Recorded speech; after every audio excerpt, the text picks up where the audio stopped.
mucho más importantes. Y no me referiré necesariamente o exclusivamente a eso de no sentirse bien frente a ciertas cosas o cuando enfrenta ciertas situaciones. Alguien le preguntó a una señora, ¿qué hace usted cuando se encuentra en un basurero emocional? Y ella contestó, pues para olvidarme del asunto, voy y me compro un sombrero. Su esposo, al escuchar decir eso, hizo el siguiente comentario. Ahora me explico por qué tus sombreros son tan raros.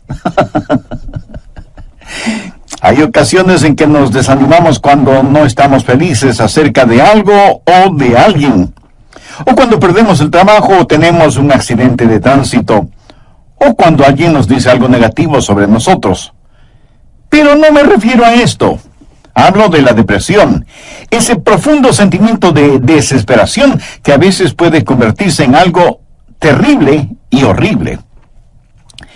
Es un asunto que envía gente a los hospitales o causa que las personas simplemente desaparezcan de su círculo social. En ocasiones, cuando nos sentimos mal, es como si estuviéramos en una tormenta. Llega y se va. Pero la depresión es como una neblina que está constantemente presente, bloqueando el sol que trata de llegar a nuestras vidas. Y quiero que piense conmigo primero en lo que voy a llamar el serio problema de la depresión. Ahora sí, veamos el Salmo 42:5. ¿Por qué te abates, oh alma mía, y te turbas dentro de mí? El rey David escribió estas palabras. Y él estaba deprimido, y estaba hablando consigo mismo. Hago un breve paréntesis aquí para informarle que el Instituto Nacional de Salud Mental reportó que la depresión es, tristemente, un negocio de más de $1 billón anuales. O sea, lo que la gente gasta para ser tratada de depresión. Y en lo que yo investigué para preparar este mensaje, descubrí que hay millones de norteamericanos que sufren de depresión, y supongo que esa es una lamentable realidad en todos los países del mundo. ¿Sabe usted que es muy difícil animar a una persona que sufre de depresión? Tal pareciera que nada le hace sentir mejor. Por eso digo que la depresión es un problema serio, y quiero compartir con usted una lista que encontré que describe lo que es la depresión. Esta lista le revelará si usted o un miembro de su familia o algún amigo sufre los efectos de la depresión. La depresión es un sentimiento de pasividad y apatía, un continuo estado de tristeza, una actitud de que nada está bien, o peor aún, nada vale la pena. Es un constante estado de desesperanza, un sentimiento de que a nadie le importo, o nadie me entiende, nadie me acepta. Es vivir en un constante estado de preocupación y de ansiedad. Eso es depresión. ¿Quiere saber si usted está deprimido? Aquí está la lista para que se haga una honesta evaluación. Ha perdido toda iniciativa. Tal vez súbita o lentamente usted siente que quiere tirar la toalla. Siente repentinos deseos de llorar sin causa aparente. Se despierta de pronto por la noche y ya no puede volver a dormir. Se despierta por la mañana sintiéndose fatigado. Siente dolores no bien definidos en todo su cuerpo. Se encuentra a veces pensando en su propia muerte o con pensamientos suicidas. ¿Alguna vez suspira incesantemente o como si algo pesado le oprimiera el pecho? ¿Ha llegado al punto de no confiar en su propio juicio y le es un verdadero problema el tomar alguna decisión? Se vuelve a veces irritable y choca o pelea fuertemente con otros sin ninguna razón aparente. Está consciente de que nada, absolutamente nada le entusiasma. Permítame aclarar que esa no es mi lista. Pero estoy seguro que es la lista de alguien. Amigo, esa es la depresión de alguien que está deprimido o deprimida. Y a lo mejor alguno de quienes me escucha dirá, pastor, ese mensaje no es para mí porque yo no estoy deprimido. Felicitaciones. Pero sabe, alguien que usted conoce lo está. Y usted puede ayudar a ese alguien. ¿Está seguro o segura que usted no necesita ayuda en esta área? ¿Cómo puede levantarse cuando está caído? La depresión es una enfermedad mortal que manda a mucha gente a los hospitales y a otros a la tumba. Es la tercera causa de mortalidad en ciertas categorías y edades. Aquellos que hemos estado en el ministerio el tiempo suficiente, sabemos cuando vamos a una tumba a enterrar a un cónyuge, que no pasará mucho tiempo sin que tengamos que enterrar al otro. Y si usted me dice, oh, eso pasa con los incrédulos porque no saben lo que nosotros sabemos. Permítame decirle algo. Los hijos de Dios no son inmunes a la depresión. Moisés, ese gran líder del pueblo de Dios, experimentó tal estado de depresión que le pidió a Dios que lo matara. Jonás, poderoso profeta de Dios, también le pidió a Dios que le quitara la vida. Y Elías, sentado bajo la sombra del árbol, deseaba más bien estar muerto. El apóstol Pablo habla de sí mismo en su estado de depresión o de desesperación por estar vivo. Y Juan el Bautista estuvo en un calabozo. No una mazmorra literal, sino en un calabozo de desesperación. Juan el Bautista, el heraldo del Señor Jesucristo, llegó a dudar si Jesús era el Mesías. Y en las páginas de la historia encontramos que grandes hombres sufrieron depresión. Quienes predicamos la palabra de Dios, pensamos que Carlos Spurgeon fue uno de los más grandes predicadores que han existido. Pero este gran hombre lleno de viveza y calor humano tuvo períodos de depresión. Y en el área de la política, Winston Churchill fue el gran estadista que tuvo que dirigir Inglaterra durante la Segunda Guerra Mundial. Indiscutible líder, a veces tenía ataques de depresión tan grandes que no atendía a nadie en su oficina. Y él se refería a la depresión como el gran perro negro que me tiene entre sus fauces. Cuando el rey David en el Salmo 42:5 dice, ¿por qué te abates, oh alma mía, y te turbas dentro de mí? Exteriormente, cuando esto sucedió, él tenía la razón de estar deprimido. Perdió a su hijo Absalón, a quien amaba profundamente, a pesar de que Absalón se sublevó contra su padre, lo traicionó, trató de arrebatarle el reino, y David tuvo que huir para salvar su propia vida. Luego Absalón muere trágicamente. En 2 Samuel 18:33 leemos, entonces el rey se turbó y subió a la sala de la puerta y lloró, y yendo decía así, hijo mío, Absalón, ¿quién me diera que muriera yo en lugar de ti? Absalón, hijo mío, hijo mío. David huyó para salvar la vida. Él debía ser el rey. Pero perdió su fortuna, perdió su hogar, perdió su poder, perdió todo respaldo financiero. Y como si todo esto fuera poco, David pecó contra Dios. Cometió un horrible, terrible pecado que le costó la vida a su tierno hijo. Y luego su hija fue violada por su propio hermano. Y tuvo una esposa que fue asaltada sexualmente. Y ahora su hijo rebelde, Absalón, había encontrado la muerte en forma trágica. La nación sobre la cual David se suponía que era rey estaba en turbulencia. Así que exteriormente David tenía toda la razón para estar deprimido. Las cosas no podían estar peor que lo que estaban. ¿Por qué te abates, oh alma mía, y te turbas dentro de mí? Este salmo es un caso clínico de depresión. En primer lugar, David tuvo lo que yo llamo sequedad espiritual. Miremos, por favor, los primeros 2 versos de este Salmo 42.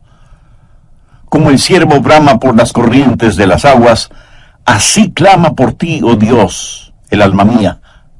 Mi alma tiene sed de Dios, del Dios vivo. ¿Cuándo vendré y me presentaré delante de Dios? David está sediento de Dios, pero siente como que si Dios estuviera lejano. David se siente como un ciervo rodeado por una jauría de perros de caza. Siente su sequedad espiritual, siente el temblar de su alma y piensa que a lo mejor Dios ya se olvidó de él. Mire lo que dice en el verso 9. Diré a Dios, roca mía, ¿por qué te has olvidado de mí? David está sediento de Dios, pero Dios parece que estuviera a años luz de distancia. ¿Dónde estás tú, Dios? ¿Por qué te has olvidado de mí? Sequedad espiritual. Dios no se había olvidado de él. Ese no es el punto. Y el rey continúa su lamento en el verso 3 diciendo, fueron mis lágrimas mi pan de día y de noche. Y aquí me imagino a David llorando incontrolablemente, este poderoso hombre de Dios, ahora llorando como una criatura. Todos tenemos momentos de tristeza, pero no siempre de llanto incontrolable, aunque puede ser así. Eso es un signo de depresión. No es como una lluvia de verano que cae y desaparece rápidamente, sino que es más bien como una neblina continua durante el día nublado. David siente vergüenza y se siente derrotado. Mire lo que dice en el verso 3. Fueron mis lágrimas mi pan de día y de noche, mientras me dicen todos los días, ¿dónde está tu Dios? Él sabe que sus enemigos están burlándose de él. Y está avergonzado. Se siente como un indigno testigo de Dios, y por supuesto que lo fue. Sabe, a veces, aun estando en evidente pecado, tratamos de testificar, pero no tenemos ni el poder ni el gozo para hacerlo, y no tenemos la victoria, y esto aumenta nuestra vergüenza. El sentido de culpa de David le hizo pensar que era una desgracia delante de Dios. Y todo era peor por las recurrencias de sus memorias. Mire lo que dice en el verso 4. Me acuerdo de estas cosas y derramo mi alma dentro de mí. De cómo yo fui con la multitud y la conduje hasta la casa de Dios, entre voces de alegría y de alabanza del pueblo en fiesta. David recordaba mejores días. Miró retrospectivamente aquellos días cuando tuvo gozo y paz junto con la multitud, alabando a Dios en la casa de Dios. Y ahora todo eso no era más que un recuerdo. Ya no era nada real para él, y hacía que todo su dolor, toda su turbación fuera más vívida, y sentía que esos hermosos días que antaño experimentó, los había perdido para siempre. Y como si eso no fuera suficiente, él estaba abrumado por las circunstancias.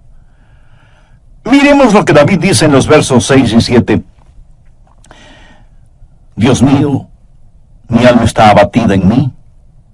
Me acordaré, por tanto, de ti desde la tierra del Jordán, y de los hermonitas desde el monte de Mizar. Un abismo llama a otro a la voz de tus cascadas. Todas las ondas y tus olas han pasado sobre mí. El río Jordán es llamado el río de la muerte. La palabra Jordán literalmente significa descenso y juzgamiento. Comienza en el monte Hermón, que está casi a 3.000 metros sobre el nivel del mar, y desciende por un tortuoso camino hacia el Mar Muerto. El Mar Muerto está a casi 450 metros por debajo del nivel del mar. Y el río Jordán fluye hacia el Mar Muerto para no volver a aparecer. Así que, en la tipología bíblica, Jordán ha sido la representación de muerte y desesperación. Y David siente que está totalmente inundado por las circunstancias. Las aguas de Dios están sobre él. Está cubierto de problemas y no sabe hacia dónde dirigirse. Está absoluta y totalmente abrumado por las circunstancias. Y quiero decirle que estadísticamente, personas así son suicidas. Un jovencito de 16 años escribió la siguiente carta antes de suicidarse. Querido mundo, yo no quiero que me corten el pelo. Yo no quiero cuidar niños. Yo no quiero ir a ver a Gina mañana en el colegio. Yo no quiero hacer mis deberes de biología, de inglés, de historia, ni de ninguna otra materia. Yo ya no quiero estar triste o solo o deprimido. No deseo comer, ni beber, ni conversar, ni dormir, ni respirar. Sencillamente ya no quiero vivir. Papá, mamá, no es culpa de ustedes. Solo que no me siento libre. Me siento enfermo, triste y solo, aunque esté rodeado de mis padres, hermanos, compañeros y amigos. Eso, mi amigo, es depresión y es muy, pero muy triste. La depresión es un serio problema. En segundo lugar, quiero que sepa y vea que hay una provisión espiritual para la depresión. Gracias a Dios, usted no tiene que estar deprimido. Dios ha hecho provisión para usted, para mí, para nuestras familias y para nuestros amigos, para todos aquellos que sufren depresión. Primero, usted tiene que mirarse interiormente y analizar su corazón. Veamos el Salmo 42, los versos del 5 al 7. ¿Por qué te abates, oh alma mía, y te turbas dentro de mí? Espera en Dios, porque aún he de alabarle, salvación mía y roca mía, Dios mío. Mi alma está abatida en mí. Me acordaré, por tanto, de ti desde la tierra del Jordán, y de los hermonitas desde el monte de Mizar. Un abismo llama a otro a la voz de tus cascadas. Todas tus ondas y tus olas han pasado sobre mí. Pero ahora quiero que note en forma particular que David comienza a hablar consigo mismo. Y si usted me pregunta si uno puede hablar con uno mismo, pues le diré que sí, David lo hizo. Y no me diga que usted nunca ha hablado con usted mismo, porque francamente no se lo voy a creer. Porque todos lo hacemos, consciente o inconscientemente. Note que David está hablando con su alma. El alma es el ego que vive dentro de cada uno de nosotros, no es el espíritu. El espíritu es su naturaleza espiritual, su alma es su naturaleza emocional, su mente, sus emociones, su voluntad. Y David le habla a su alma. En el próximo programa terminaremos este estudio bíblico sobre la depresión. Y espero que esto no lo deprima ahora. Antes de finalizar y sabiendo que la depresión no hace acepción de personas y la sufren santos y pecadores, permítame preguntarle en forma personal, ¿ha depositado su fe en el Señor Jesucristo? ¿A quién recurre cuando está deprimido? Recuerde que la causa de la depresión puede ser externa, pero la solución es interna, íntima, personal. Voy a comenzar este programa haciendo un resumen de lo que estudiamos en el programa anterior. Entre otras cosas dije que hay ocasiones en que nos desanimamos cuando no estamos felices acerca de alguien o de algo, o cuando perdemos el trabajo o tenemos un accidente de tránsito, o cuando alguien dice algo negativo sobre nosotros. Pero no me refiero a esto. Hablo de la depresión. Ese profundo sentimiento de desesperación que a veces puede convertirse en algo terrible y horrible. La depresión es un sentimiento de pasividad y apatía, un continuo estado de tristeza, una actitud de que nada está bien, o peor aún, nada vale la pena. Es un constante estado de desesperanza, un sentimiento de que a nadie le importo, o nadie me entiende, nadie me acepta. Es vivir en un constante estado de preocupación y de ansiedad. Eso es depresión. ¿Quiere usted saber si está deprimido? Aquí está la lista para que se haga una honesta evaluación. Ha perdido toda iniciativa. Tal vez súbita o lentamente usted siente que quiere tirar la toalla. Siente repentinos deseos de llorar sin causa aparente. Se despierta de noche y ya no puede volver a dormirse. Se despierta por la mañana sintiéndose fatigado.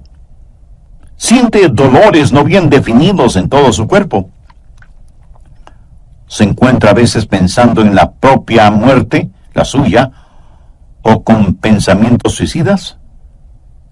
¿Alguna vez suspira incesantemente o como si algo pesado le oprimiera el pecho?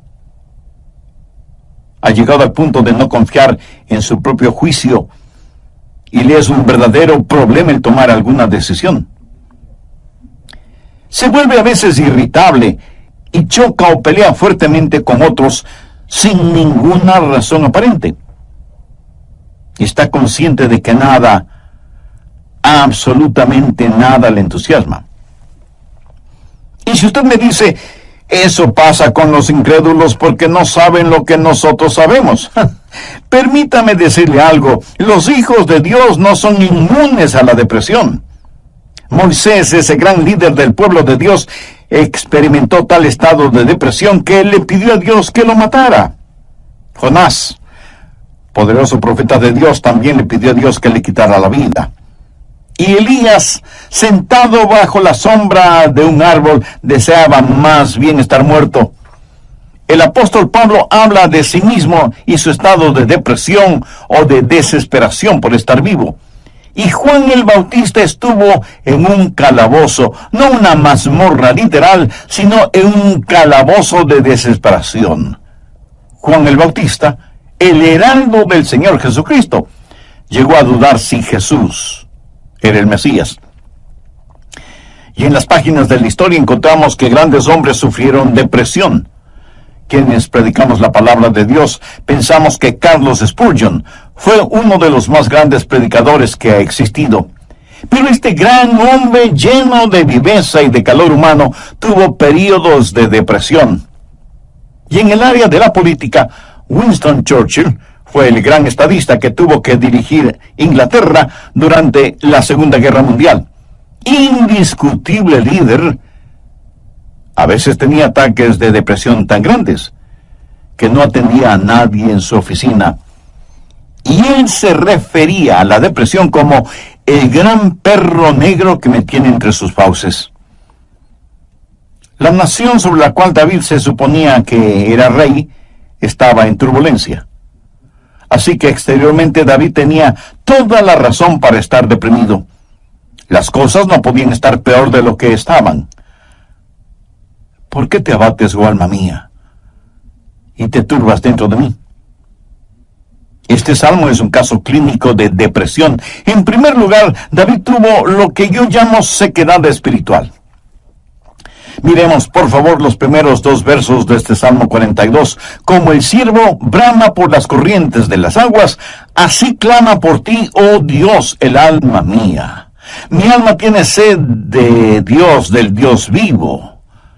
¿Cuándo vendré y me presentaré delante de Dios? David está sediento de Dios, pero siente como que si Dios estuviera lejano.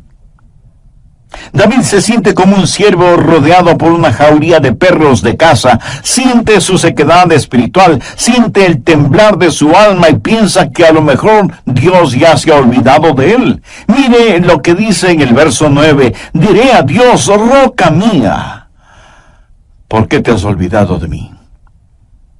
David está sediento de Dios, pero Dios parece que estuviera a años luz de distancia. ¿Dónde estás tú, oh Dios? ¿Por qué te has olvidado de mí? Sequedad espiritual. Dios no se había olvidado de él. Pero ese no es el punto. El rey continúa su lamento en el verso 3 diciendo, fueron mis lágrimas, mi pan de día y de noche. Y aquí me imagino a David llorando incontrolablemente, este poderoso hombre de Dios ahora llorando como una criatura. Todos tenemos nuestros momentos de tristeza, pero no siempre de llanto incontrolable, aunque puede ser así. Eso es un signo de depresión. No es como una lluvia de verano que cae y desaparece rápidamente, sino que es más bien como una neblina continua durante un día nublado. David siente vergüenza y se siente derrotado. Mire lo que dice en el verso 3. Fueron mis lágrimas mi pan de día y de noche, mientras me dicen todos los días, ¿dónde está tu Dios? ¿Sabía que dentro de usted hay alguien que constantemente le está hablando? Es la vieja naturaleza, su alma no redimida ni santificada. Y su alma le habla y le dice, tienes razón de sentir pena por ti mismo. Nunca lo lograrás. No tienes lo que se requiere. Este es el final. La vida no vale la pena vivirla. Y David responde a su alma y le dice, ¿por qué te abates, oh alma mía? Y este es el momento en que usted toma control, sostiene firmemente a su alma frente a usted, le mira directamente a los ojos y le habla. Eso es lo que David hizo cuando le dijo, alma, ¿por qué te sientes así? Usted tiene que mirarse íntimamente, interiormente, y analizar su corazón. ¿Por qué está deprimido? Yo no estoy diciendo que no tiene razón para estar deprimido. Tal vez alguna persona amada ha fallecido, su cónyuge, un hijo o una hija, un entrañable amigo. Si eso es verdad, entréguele su dolor a Dios, comparta su pena con quienes le aman y tenga en cuenta que a pesar de cómo se sienta, la vida no ha terminado para usted. Tal vez tiene el corazón destrozado. Alguien a quien amaba profundamente le ha engañado. Tal vez un esposo ha abandonado a su esposa por otra mujer, o a lo mejor una esposa ha dejado a su esposo por otro hombre. Tal vez esté enfrentando el dolor de un noviazgo roto súbita y amargamente. O pudiera ser que los padres no hacen sentir bienvenidos a sus hijos, que se fueron del hogar como las ovejas negras de la familia. Si usted está viviendo estas u otras amargas experiencias, escúcheme. Rehúse el estar rumiando estas cosas una y otra vez. Eso no es bueno. Analice las cosas. Si alguien le ha destrozado el corazón, vea qué es lo que ha aprendido de esa experiencia y comience a buscar y tener nuevas amistades. Tal vez usted ha pecado y está siendo perseguido constantemente por el fantasma de su culpa. ¿Qué debe hacer? Confiese su pecado a Dios. Y si tiene que pedir perdón a alguien, hágalo. Si tiene que restituir algo a alguien, hágalo sin demora de tiempo. Mientras más se demore en hacerlo, más difícil le será el realizarlo. Haga lo que tiene que hacer ya. Y cierre la puerta de ese pasado. Analice, mire su propio corazón y pregúntese, ¿por qué estoy abatido? Pero necesita hacer algo más. No solo un análisis íntimo de su corazón, sino que mirando hacia arriba, reconozca que necesita ayuda una vez que ha identificado el problema. Noten los versos del 7 al 9 lo que David dijo. Un abismo llama a otro a la voz de tus cascadas. Todas tus ondas y tus olas han pasado sobre... ¿Por qué te has olvidado de mí? ¿Por qué andaré yo enlutado por la opresión del enemigo? ¿Qué es lo que David está haciendo ahora? Pues mirar hacia arriba. No solo interiormente para ver por qué me siento así, sino mirar hacia Dios y decir, Dios, tú eres mi ayuda y mi esperanza. Tú me cubrirás con tu misericordia. Oh, qué amigo nos es Cristo. Él llevó nuestro dolor. Estoy seguro que alguien me dirá, pastor, lo que yo estoy pasando usted no lo comprende. Mi amigo, ese no es el punto. Cierto, yo no lo comprendo, pero Dios le comprende. Y no solo que le comprende, sino que le ama y quiere cuidar de usted. Él es su ayudador, aun cuando usted no lo entienda. El doctor Warren Wiersbe fue un gran maestro bíblico, y él dijo que la vida no es un problema que debe ser resuelto, sino un misterio que debe ser vivido. Eso nos hace recordar siempre que, como hijos de Dios, no vivimos de explicaciones, sino de promesas. Algunos piensan que de alguna manera Dios les ha olvidado o Dios les ha fallado. No. Dios ni se ha olvidado de usted ni le ha fallado a usted. Pero David se sintió así. Mire la pregunta que hace en el verso 9. Dios, ¿por qué te has olvidado de mí? No, Dios no se había olvidado de David. Y si usted me dice, pastor, realmente no entiendo esto, yo le diré que no tiene que entenderlo. Es más, el hecho de que no lo entienda pudiera ser parte del juicio y de la prueba. El poeta norteamericano Robert Frost, en uno de sus poemas, dijo: era esencial para el juicio que usted no lo entendiera entonces. Tenía que parecer sin significado el tener significado. Esto no tiene ningún significado para usted. Verá, podemos confiar en Dios para cualquier cosa si entendiéramos el porqué.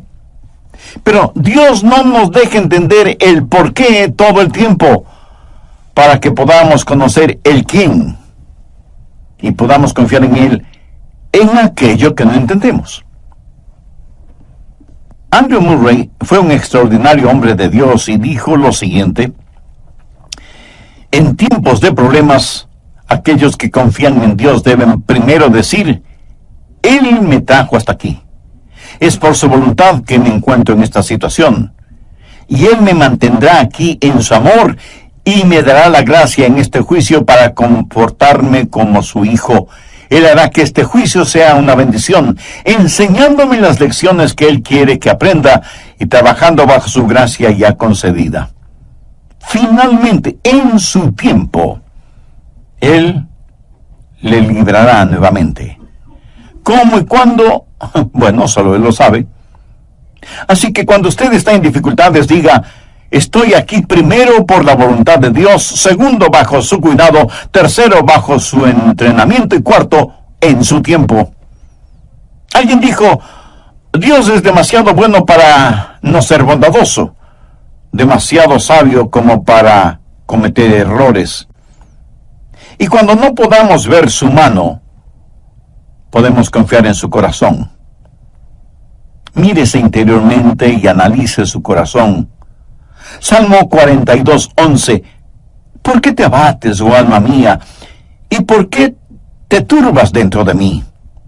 Espera en Dios, porque aún he de alabarle. Y Dios quiere que le diga a alguien que me esté escuchando este momento, sin que importe cuán difíciles sean las circunstancias, que Dios está con usted. No pierda la esperanza. Dios tiene un futuro lleno de esperanza para usted. David le habló a su alma y le dijo: espera en Dios. Ahora, esperar no significa un deseo vano, significa una seguridad definitiva basada en la anticipación. Hay solo dos lugares en donde toda esperanza es imposible. El uno es el cielo, porque ya no necesitamos ninguna esperanza, todo será realizado. El otro lugar es el infierno. Si usted muere sin ser salvo, se irá al infierno y quedará fuera de toda esperanza. Pero la esperanza siempre es posible. Mi amigo, lo que encontramos en Jeremías 29:11 es para usted ahora mismo. Escuche lo que dice ese versículo. Porque yo sé los pensamientos que tengo acerca de vosotros, dice Jehová, pensamientos de paz y no de mal, para daros el fin que esperáis. O sea, un futuro y una esperanza. No permita que Satanás apague la vela de la esperanza. Usted necesita mirarse interiormente y analizar su corazón. Necesita mirar hacia Dios y saber que habrá ayuda. Necesita mirar al frente y darse cuenta que hay esperanza. Dios transformará su calvario en una Pascua y convertirá cada una de sus lágrimas en perlas. Dios pondrá un hermoso arco iris de su gracia sobre sus pesares. Espera en Dios. Él va a llenar las más profundas necesidades de su corazón. Y Dios nunca estará satisfecho hasta que el más grande deseo suyo sea Él mismo. Hemos hablado del serio problema que es la depresión y de la esperanza que hay para usted. ¿Cuál es la promesa segura contra la depresión? ¿Por qué te abates, oh alma mía? ¿Y por qué te turbas dentro de mí? Espera en Dios, porque aún he de alabarle. Si usted está caído espiritual y emocionalmente, puede levantarse. Y si hoy se siente deprimido, recuerde que Dios le ama. Ni una hoja cae al suelo sin que Él lo sepa. Sé que a veces abrazamos a las personas, les damos unas palmaditas en la espalda y les decimos que las cosas van a mejorar. Pero, mi amiga, mi amigo, escúcheme. Aparte de Jesús, no hay una verdadera esperanza para el mundo. Anoche, mientras meditaba en este mensaje que estoy compartiendo con usted, dije, Señor, no quiero hablar sobre la depresión. Quiero hablar más bien sobre algo feliz o algo realmente animador. Y el Señor me dijo, Adrián, hay alguien que necesita escuchar ese mensaje. Hay muchas personas sufriendo de depresión. Debes entregar ese mensaje.